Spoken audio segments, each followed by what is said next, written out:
কিন্তু এক শ্রেণীর মুসলমানের ঘরে সন্তান জন্মগ্রহণ করার পরেও মুসলমান দাবি করে, কিন্তু আমাদের এই কথাগুলো নিয়ে তারা টিটকারি মারে, হাসাহাসি করে, গুরুত্ব তো দেই না, বরঞ্চ একজন আর একজনের গায়ে হাসতে হাসতে ঢইলে ঢইলে পড়ে।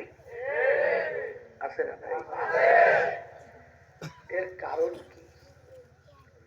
এক শ্রেণীর মুসলমান দাবি করে ঠিক, কিন্তু চিন্তা চেতনা সব নাস্তিকতা। আর এক শ্রেণী আল্লাহর বান্দা বান্দীরা, তাদের চিন্তা আশা। আমার বিশেষ করে যুবক বাবারা, এদের মনের ভিতরে অনেক আশা যে আমার বয়স তো এখন মাত্র 20, 25, 30, আরো কম বেশি। মানুষ তো 100 বছর বয়স হয়। এখন হলো যুবক বয়সে চিত্ত বিনোদনের সময়, আনন্দ ফুর্তি।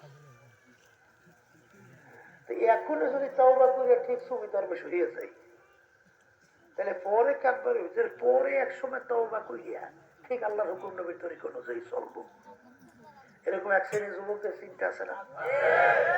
আবার এক শ্রেণী আমার মুরব্বীরা, তাদের চিন্তা আছে 60-70 বছর বয়স হয়েছে, এখন অনেক আশা, অনেক বাঁচবে, অনেক কিছু করবে। আছে না নাই?